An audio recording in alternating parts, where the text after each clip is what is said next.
Give me your tired, your poor, your huddled masses yearning to breathe free, the wretched refuse of your teeming shore. Send these, the homeless, the tempest-tossed to me. I lift my lamp beside the golden door. Those are the words at the bottom of the Statue of Liberty, and they have greeted generations of people coming to America to find a better place. I don't know what has happened recently where our country has gotten away from those morals and those values, but it is wrong. And I am mad as hell. I am mad as hell that we have to have a second annual Keeping Our Families Together rally. This should never have happened once. We should never have had a cause to have this happen once, let alone twice. This is obscene. This is ridiculous. If this was happening to any of us who were citizens of Eau Claire County, if we were treating children how those children are being treated at the borders, we'd be behind bars right now. And it is not right that those children are behind bars and the people who are responsible are walking free.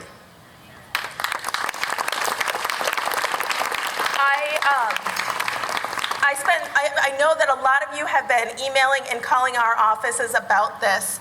As a representative in Madison, I'm responsible for what is happening in Wisconsin. And so when I get conversations like this, and when we've seen the influx that we've seen in this last week about the border crisis, I called out to Representative Kine's office, talked to his people, and then also had a long conversation with Ron on Wednesday night. And I said, what can we do about this? What is happening out there? How can we support you?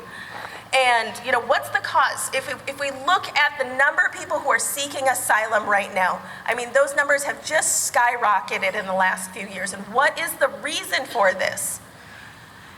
And as Congressman Kine told me, when Trump got in office, he cut off humanitarian aid, security aid, any sort of supporting these nations where these refugees are coming from right now. So we used to support them. We used to try and stabilize those regions. And the Trump administration cut it off. It's not right. We need to make sure that we are a beacon of light in this world. That is the United States of America. We need to support these countries that need our help. And the Trump administration cut it off and caused the crisis that is at our borders right now by not supporting those people. And I'm mad as hell about that.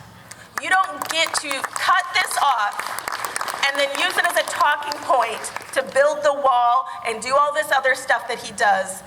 It is not right. This is not acceptable. This is not the United States of America that I love. It's not the United States of America you love. And we need to stand up and we need to change this. We need to demand better from our leaders. So thank you guys for being here. Thank you for raising your voices, for being here in person, for continuing to send emails, calls. We need to flood Washington. We need to let them know this is not right and we need to stop it. And so thank you so much for being here, for supporting those people who feel like they don't have a voice. Everyone has a voice, and what we need to do right now is amplify those voices that are not being heard. Thank you.